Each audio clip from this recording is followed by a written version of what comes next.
and letting me to speak to the Freie University students. So basically, this is a lecture about with quite complicated argument, but I hope that I'll try to make it simple and understandable. The idea is that studying a specific kind of nationalism that Euromaidan gave birth to, we may better understand why we have so many revolutions in the post-Soviet space, not only in Ukraine, but recently large opposition protests in Belarus and starting opposition protests in Russia around Alexei Navalny figure. And before that, revolution in Armenia, 3 revolutions in Kyrgyzstan, and in Ukraine, the Euromaidan revolution was not the first one, but also the third one during the life of one generation. And despite of all this, despite all these many massive mobilization protest events that led to change of power in many countries, the people are still very much dissatisfied with the results. So they are able to change the bad presidents or bad ruling parties, but they do not get what they expect from the revolutions, some fundamental rapid improvement of their lives. And this is just one of the snapshots in what these revolutions are lacking and what they instead gave birth to. So briefly, this is the content of what I'm going to speak today. I'll briefly speak about the connection between nationalism and revolutions. I'll speak about the Ukrainian case and one of the most frequent discussions about Ukraine, how much it is cleft, how big is the political cleavage between East and West, and what Euromaidan had about it, what did it do.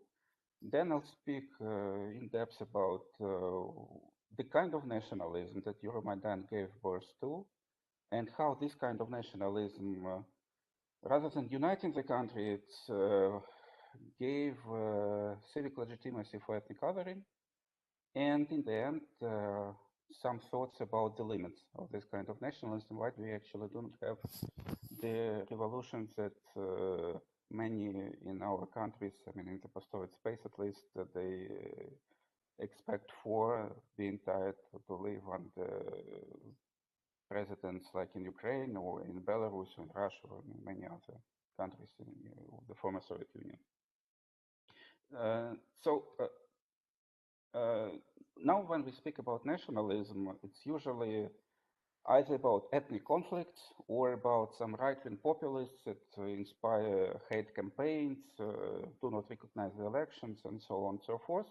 However, before the end of 19th century, nationalism was primarily about unifying the countries, establishing republics, establishing modern nation states instead of the old feudal monarchies. And revolutions were, of course, very much had very much to do with the birth of modern nations and modern nationalism. And this is a picture of trying to give some Ukrainian context to the famous picture by Delacroix about the French Revolution. And the French Revolution was the event which, according to a famous American sociologist, William Sewell, actually gave birth to the modern idea of revolution. Because before 1789, revolution usually meant simply circulation of the elites. Revolution, the very word for revolution came from the word revolver, Latin word, and that meant circulation. So the old idea about revolution before the end of 18th century was not about some popular will establishing some fundamentally new order, but simply change of the rulers. And only during the events of the French Revolution, the modern idea of the revolution was born. That meaning that the people, the nation, is rising. They enforce their will in the politics, and this give space for a rapid fundamental transformation of the social order. What now usually uh, connect with the idea of the revolution. And so these revolutionary events of the end of 18th century in France, in the United States, in some other countries, they not only created the very national communities, they also created the institutions of the modern nation state that started to include first quite narrow groups of citizens where the women or religious minorities, or in some countries ethnic or racial minorities, were first excluded. However, uh, uh, with passing of time, they were expanding and expanding and expanding, and finally getting more or less universal, including the variety of the groups within the societies. And the newly established national identities and national communities of the equal, or at least formally equal citizens, they were providing the legitimacy, the necessary legitimacy for a stable, modern political order. And this very narrative, this very problematic has been very much discussed also about the Eastern Europe. This is one of the many articles that was published after the Euromaidan revolution in 2014 by a very known journalist and intellectual, Anne Applebaum, that which basically she stated that at the moment when there was very much discussion about whether the Ukraine become more split after the revolution, what are the origins of the starting war in eastern Ukraine, in Donbass? What are the reasons of why Russia annexed the southern peninsula Crimea after the Euromaidan revolution? Are there like major civil conflict within Ukraine? Applebaum, like many other Western intellectuals and also Ukrainian intellectuals, she argued that actually Ukraine needs even more nationalism. And because this is some basic precondition for democratic institutions. The citizens have to be patriotic. They need to believe in their country. They need to invest their hopes, their efforts in order to build a new country and to build the new institutions that are supposed to replace the older, which were demolished by allegedly revolutionary event. And of course, this very general narrative has a lot of criticism, and one of the basic things is to say that, of course, not every nationalism is good. There are many bad things about nationalism, and one of like quite classic, but probably at this moment already outdated discussion is about Western and Eastern nationalism, contrast of the good Republican nationalism that was born in the French Revolution with bad, ethnic, hateful, divisive nationalism of the Eastern Europe, including actually Germany at the moment of the discussion. The German nationalism, in contrast to French nationalism, was supposed to be actually a bad nationalism, ethnic, that discriminated people according to their ethnic origins, but also, the Poland, Czech, the former parts of the Austrian Empire and of the Russian Empire, like in Ukraine as well. Yeah, they were kind of like the bearers of that not really good nationalism. And in more kind of like politically correct terms, this can be described as a dichotomy of civic ethnic nationalism, civic nationalism, which unites the citizens around some project of national development, involving them into the formally equal institutions and uniting them around some political values, institutions, and symbols like national flag, national anthem, holidays, so on and so forth. And ethnic nationalism, the nationalism which is based on the origins of the people, that unites the group of the people of the same origin, however, excluding the people that are of other ethnoses, religions, nations. And of course, there is like a lot of criticism of this very dichotomy, important for the following discussion. One kind of criticism is actually nationalist criticism that basically may argue that this is like the whole idea of civic ethnic nationalism, good and bad. This is a Western colonialist hypocrisy. If, for example, the Americans are allowed to, at least until the very recent time, they were allowed to glorify the slaveholding founding fathers, why not allow for Ukrainians to glorify Nazi collaborators if they were national heroes, or for Croats, or for Poles, and so on and so forth. And if Western imperial nations, they genocided the colonial indigenous populations, what is actually the basis for criticism to Ukrainians that genocided Poles, and for other Eastern European nations that killed also other people? Yeah, this is a nationalist, of course, line of argument. There's, of course, an academic criticism, and Roger Sperbecker, one of the most known contemporary theorists of nationalism, has written a very influential essay against the very idea of this dichotomy of civic and ethnic. One of the reasons why this dichotomy might not work is what are we going to do with the culture, with the cultural differences? Are they civic or ethnic? Because if they are ethnic, then the space for civic nationalism becomes very, very, very narrow. Because it's almost impossible to find a culturally neutral state. Every state prioritizes some languages, some holidays, some cultural peculiarities.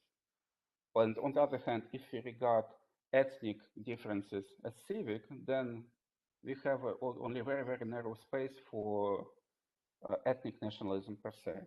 So ethnic nationalism becomes simply a very hardcore neo-Nazi racism. And how we, and here these are not just my thoughts and reflections, but also my collaborator, Russian sociologist Oleg Zhuravlev.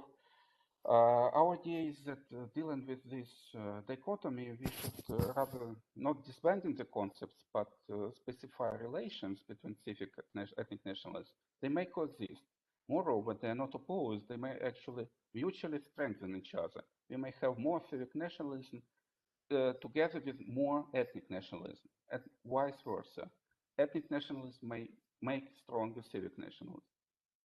And when we go into these problems, we actually they may help us to analyze the very important differences between contemporary revolutions in the post-Soviet space and those iconic cases like French Revolution of the 18th century, and better understand what actually now our revolutions are missing. And what Euromaidan revolution specifically gave birth to is what we think is a specific kind of nationalism. A nationalism that is actually based not in some ideas or values, but in the very experience of a collective action, not the coherent nationalist doctrine that unites the people of any kind, either of ethnic or political or civic contents, but simply, first of all, participation in a large protest mobilization event that created a very strong identities, that created networks of solidarities, that transformed people's, how the people started to see what is, in our case, Ukrainian nation, and who belongs there, who is excluded from the nation, who is included. And these have very important consequences for the following Ukrainian dynamics of Ukrainian politics.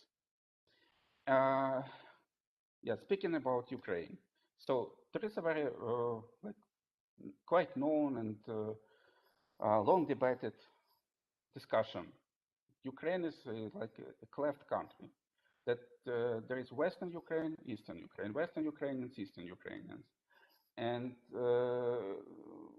very often this discussion goes into quite strong essentialization, ascribing to Western and Eastern parts some of the cultural and political differences that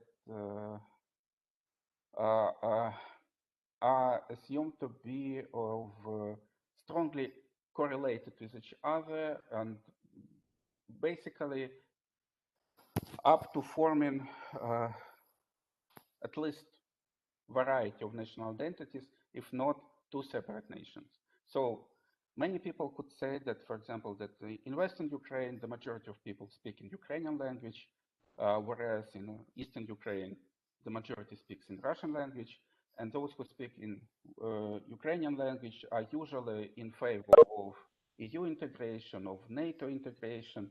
They supported Euromaidan, and those who prefer to speak in Russian language, they are usually against Euromaidan, they against the EU, they are pro-Russian, and there are also religious differences that may strongly correlate with this cleavage.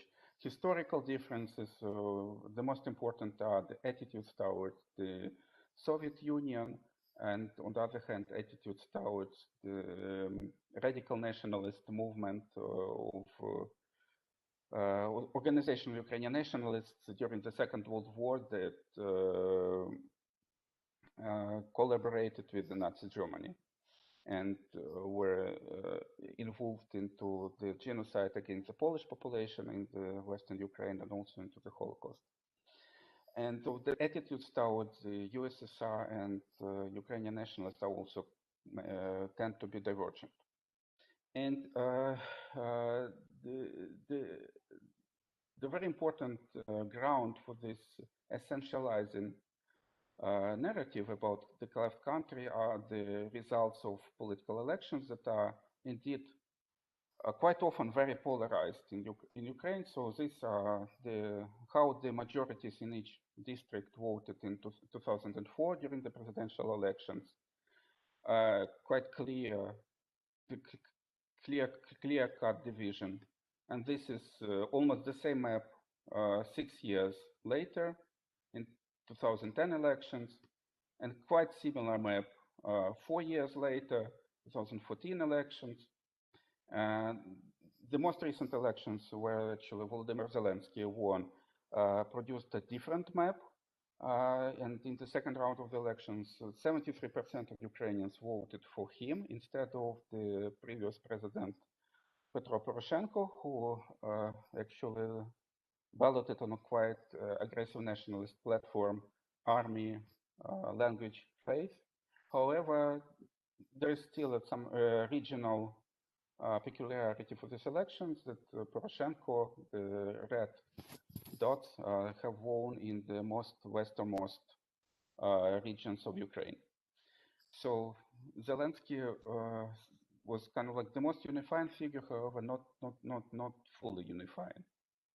And in discussions about Ukraine, there are like different explanations for this. Many people go for historical cultural legacy of the country that was formerly divided between Russian Empire and Habsburg Empire of Austria-Hungary, with the westernmost regions, Galicia, that's actually part of the Austrian Empire, that produced somewhat different identities and different institutions, and allowed for the anti-Russian nationalism to flourish, because it was actually more, it was beneficial for the interests of the Austrians to legitimize their control over those Galician lands.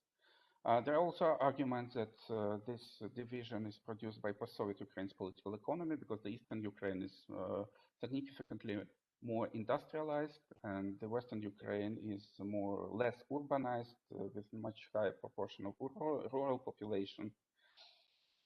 And there are also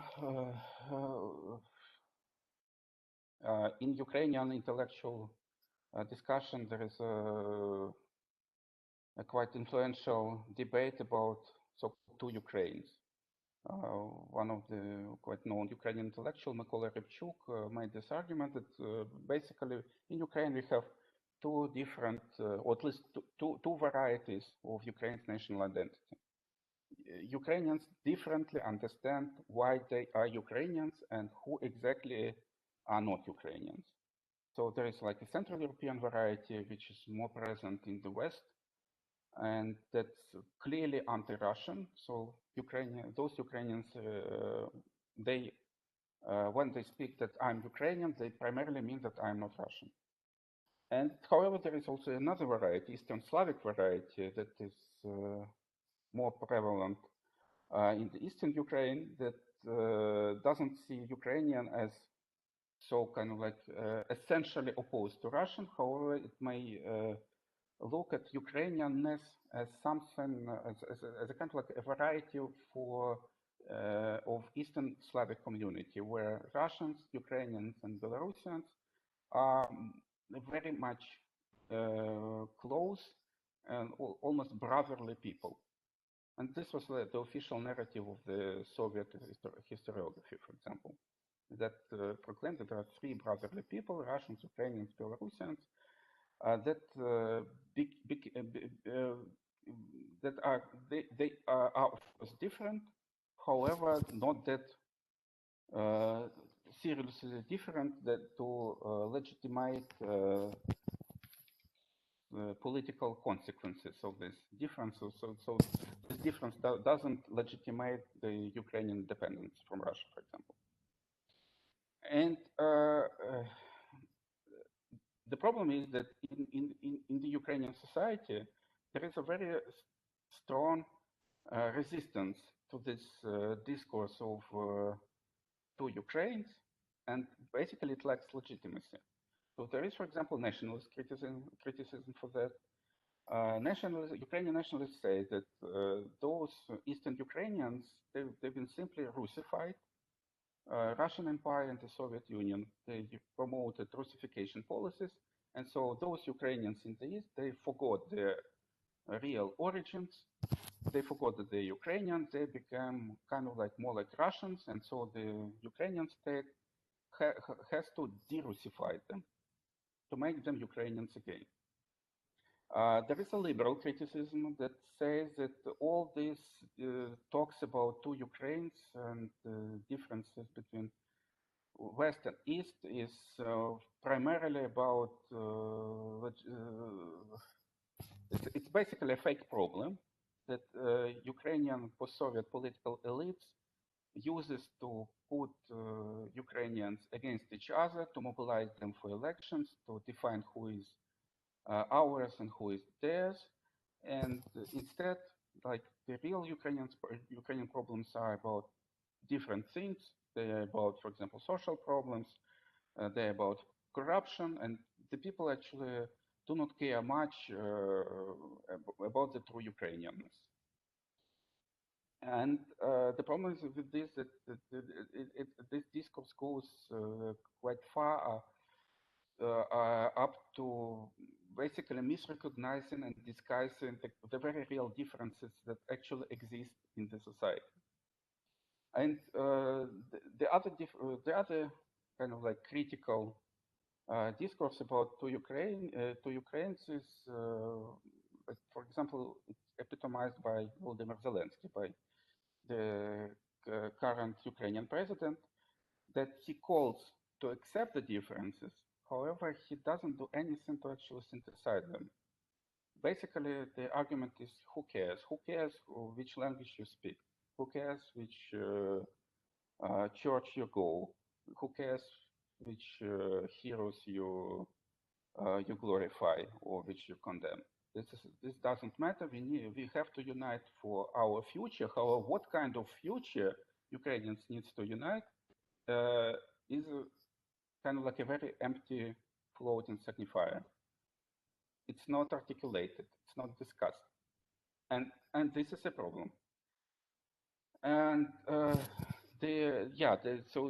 one of the most frequent responses to the idea of essentially different to Ukraines is that actually there are not two Ukraines but 22 Ukraines, and we can find their own peculiar differences in each region of the country. And this screenshot is actually from the television series where Volodymyr Zelensky, a comedian actor, played, and he played actually a Ukrainian president. And this TV series called People's Servant was extremely popular, and it helped Zelensky to win elections in 2019. And the map describes the kind of like dismantled Ukraine after another political crisis, where you actually have not simply cultural differences between 22 Ukraines, but basically 22 Ukrainian republics. And the point is that either in the variety of two Ukraines or either in the 22 Ukraines discourse, the division of Ukraine is a problem. And so it leads us to the very problematic of the 19th century revolutions. Is it possible to create a modern Ukrainian nation? Something like on the way as French nation was created, or not in a revolutionary way, but for example, how the German nation or Italian nation were created from above by Bismarck and by Kingdom of Piedmont.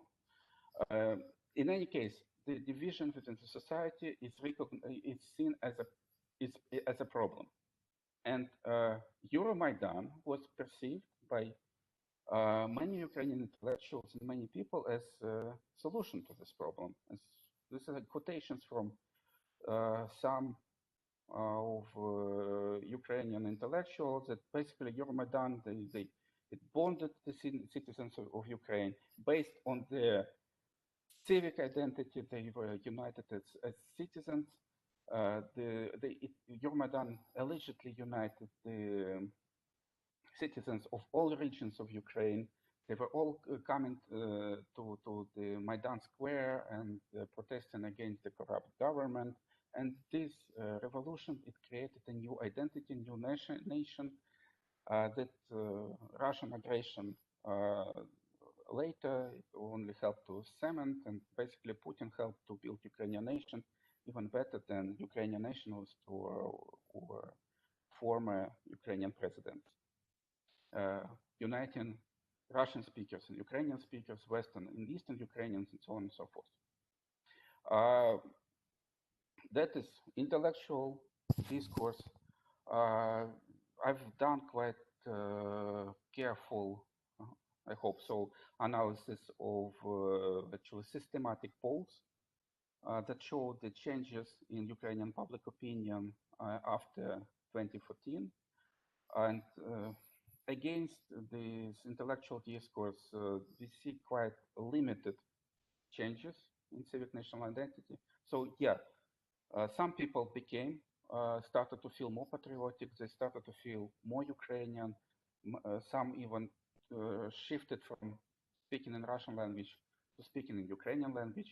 Some of those who believed about themselves as, for example, they were of mixed origin, Ukrainian and Russian, and before that they could think about themselves as Russian. They started to think about themselves as Ukrainian. However, this is quite a small minority, plus 10, 12%. And the majority of Ukrainians report actually no changes since 2014, except of that they started to feel bad about Russia. And those pro-Russian group of Ukraine's population, they didn't become Euromaidan. They became kind of like neutral. They play on both your houses.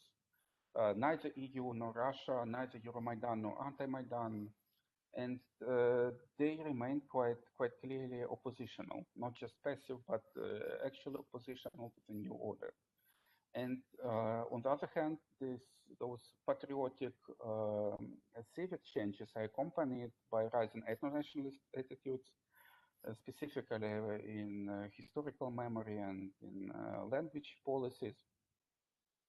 And the identities and language practices, they remain quite significant for political attitudes in Ukraine.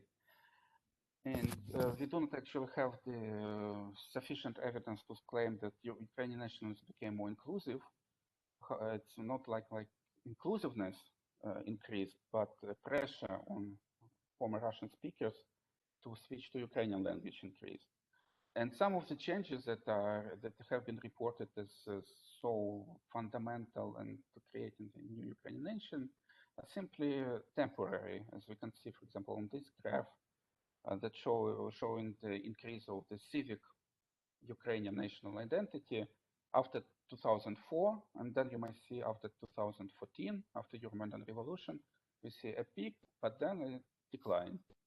So a temporary increase of patriotism, however, normalized just in a couple of years. Not enough to claim that some revolutionary breakthrough to the modern Ukrainian nation happened. And if you look to what actually happened with the people on Maidan, and here these are quotations from the interviews that we and Oleg Zhuravlev collected with the participants in Maidan, mostly with the people who have never ever participated in political actions before. So they came to the revolution. This was usually for them the first ever experience of political participation in protest events, and the revolution did change them. And however, they were not kind of like indoctrinated by some civic nationalist ideology. The very event changed them. So if you look at what is in bold, so one person is saying that those who didn't come to Maidan, they cannot even understand what happened with the people. This is the specificity of being there, being in the event, participating in a revolution with a large number of so diverse people. Another person says that at a certain moment, I became transformed. So this was an eventful experience. He experienced some transformative change, and that meaning that those who didn't experience it may not feel like him. And no divisions there at all. The third person speaks about that there were Armenians there, the variety of Ukrainians from various regions. So the illusion that the whole nation united at Maidan was produced by simply the fact that there were representatives from different regions in the protest. However, it doesn't mean that the majority of the country united in the event. And the polls during Maidan and after Maidan that they actually just commented, they showed that by the end of the protest campaign, only about 50% of the Ukrainian population supported Euromaidan. So this doesn't look like the unifying event for the whole nation. Even though there were indeed people from various regions. And in the last quotation, the people have difficulties So they started to feel Ukrainian. However, they have difficulties to speak about Ukrainianness in some ideological value terms. So when they were addressed, how would you describe it? They would start into quite vague explanations. I do not know. Maybe I'm patriotic. Maybe I'm nationalistic. I know I love Ukraine, and this is enough. And this is a problem of not having to articulate what specifically this future Ukraine is about. What specifically should be those institutions and those fundamental changes that they are fighting for. And this becomes a problem when seemingly civic, not seemingly, but actually civic nationalism, but it is also combined with ethnic. A unifying nationalism becomes, in the same time, exclusive.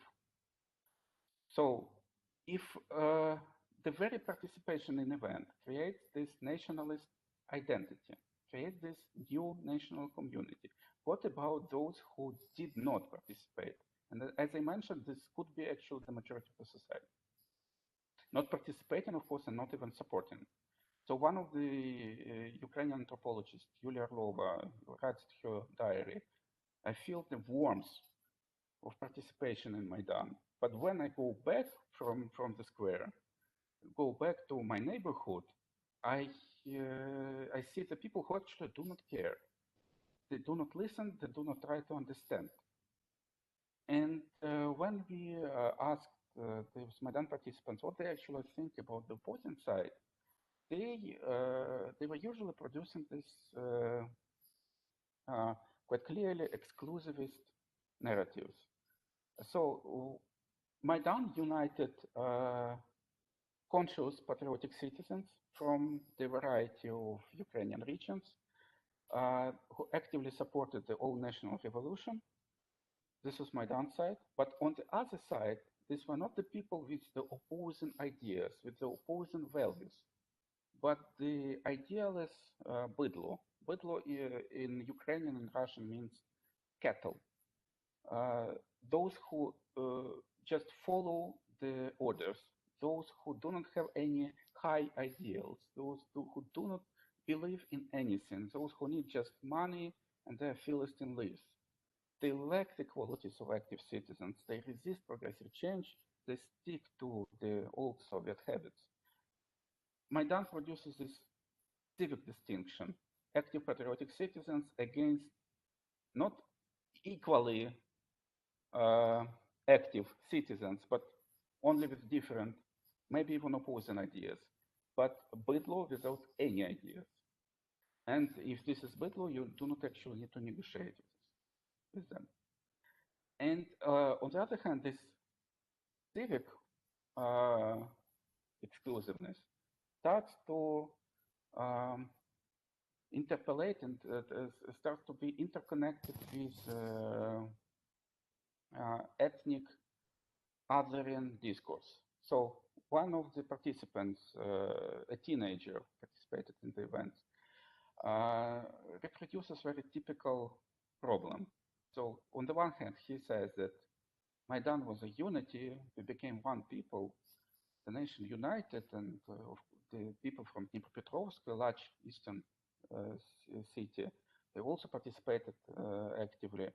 And there were no aggressive attitudes towards the residents of Lugansk, the most eastern large city of Ukraine that now under the separatist control.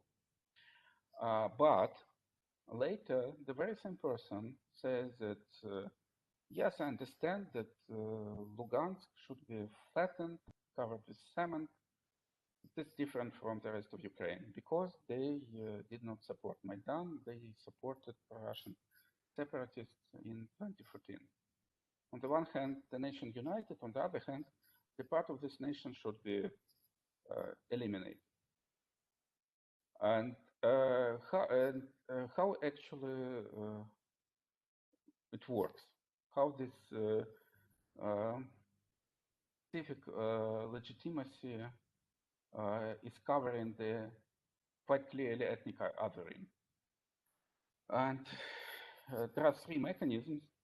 One is justification, because if those people in Lugansk are not truly Ukrainians, the repressions are justified. Another is disguise.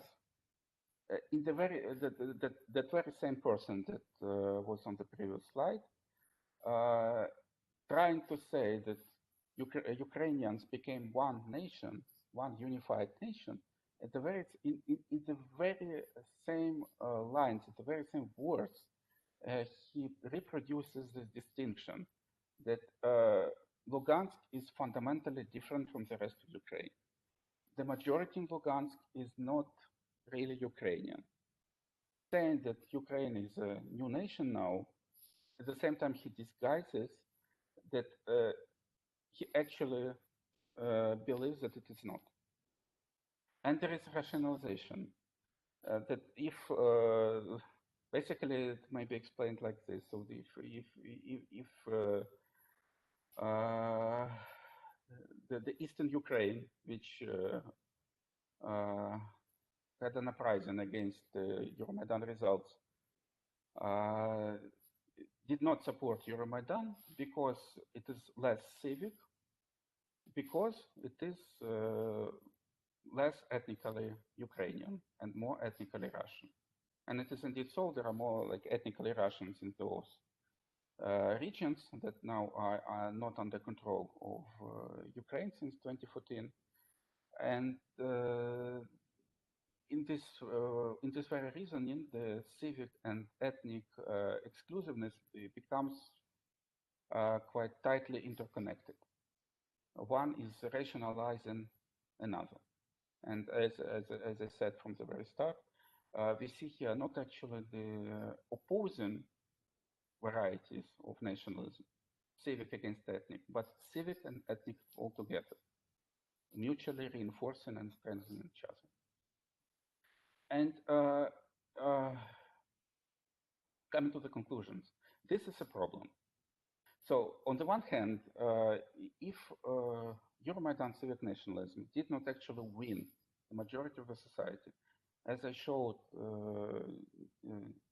discussing the systematic polls conducted after 2014, and a very symbolic important result is the 2019 elections.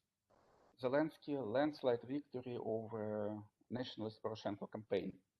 That this interconnection of civic and ethnic Euromaidan nationalism actually had support of 25% of Ukrainian voters. 73% rejected it. And this is important. So it shows that on the one hand, this civic nationalism becomes more and more connected with ethnic things, army, language, faith. On the other hand, it's a minority phase, a phase of a not very large minority of Ukrainian society.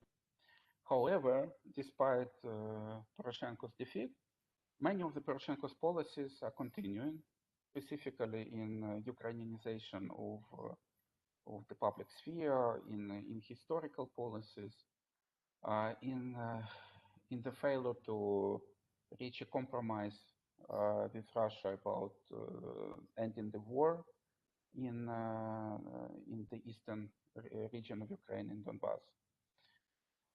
And basically everywhere, in every important sphere of Ukrainian contemporary policies. And so this shows that despite that this Euromaidan, eventful nationalism, has limited support within Ukrainian society, its power is much larger. And it works not with with active consent of the majority, but primarily, on the one hand, it's beneficial for the ruling elite, because nationalism can compensate for the lack of those aspired revolutionary changes after Euromaidan. It's much easier, for example, to close Russian language schools or to rename the streets named after the Soviet heroes to the nationalist heroes than, for example, do some fundamental break in the corrupt institutions or improve the living standards in a significant way. It's much easier to go into the nationalist campaigns that actually do something that the majority of the people have been aspiring for. And on the other hand, it's the pressure from the Euromaidan nationalist neoliberal civil society that actually did not expand, despite many claims that Euromaidan strengthened Ukrainian civil society. It did become stronger, but it didn't become bigger. According to the polls, it's basically more or less the same. There are only limited changes in the number of people who started to participate in the NGOs or in the other institutions of the civil society. However, as a result of the revolution and the violent uprising that was accompanying the revolution, Ukrainian state became weaker. And in relation to the weakened Ukrainian state, the civil society becomes stronger. And it got new resources. The radical nationalists got, for example, the opportunities to organize paramilitary forces. They got arms. They participated in the war. They got the opportunities to form their military regiments, like, for example, Azov, quite notorious radical nationalist regiment, plus party, plus paramilitaries, plus movement. And on the other hand, the liberal civil society, they received more grants, and the Ukrainian state became more dependent on the Western support, both political, diplomatic, military, financial, and via these links of dependency, pro-Western civil society can push forward their own agenda. So as a result, the presidents are changing, however, the policies are not changing, despite the fact that they are not really popular, neither nationalist nor neoliberal policies. And here are the limits. These eventful revolutions, well, I actually like to call them Maidans, because it actually points to the important, the crucial mechanism. We are gathering all together on the central square, and then what? As an amorphous mass, not institutionalized, not structured. And the eventful nationalism that is born in such events, it fails to recognize and synthesize the political diversity, specifically within Ukrainian society. This is a quotation from a person who supported anti-Maidan mobilizations against Euromaidan. And he feels Ukrainian and he claims that Ukrainian, but however, he started to feel that now his understanding of Ukrainians is not actually part of the newly formed nation formed in the Euromaidan event. He feels kind of like a segregation, alienation. He wants to be Ukrainian, however, he cannot be Ukrainian anymore. Because in order to become Ukrainian, you need to be part of Euromaidan. If you're not, you're not. And this fails to build the institutions of active consent with the rule and really include the majority of the citizens there. So despite the French state that was, modern French state that was born in the 19th century revolutions, Ukrainian state doesn't become stronger, it becomes weaker. It doesn't become more inclusive. It either remains the same or even becomes more exclusive as being connected with ethno-nationalist policies. And this is fundamentally unstable rule. The rule that may perpetuate the very crisis, political crisis of representation that the Euromaidan revolution was supposed to solve. It was a response to this crisis, however, it reproduces it with its eventful features, and even more so intensifies it. And if the crisis is intensified, we may see in the future more and more accelerated revolutions, like as I mentioned at the start of the lecture, 3 in Kyrgyzstan during 15 years, in 2005, in 2010, and last year, or 3 in Ukraine, or recently in Belarus, or maybe starting in Russia. And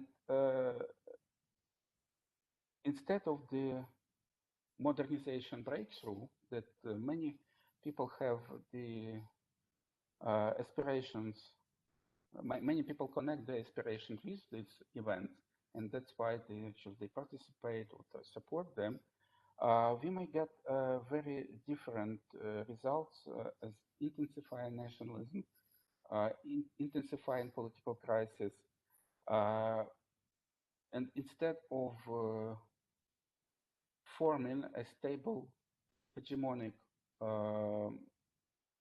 institutional rule, we may perpetuate a very, very crisis that we in the post-Soviet space probably live since the collapse of the Soviet Union, or even before that, because of course the collapse had its own origins in the failure of the Soviet state to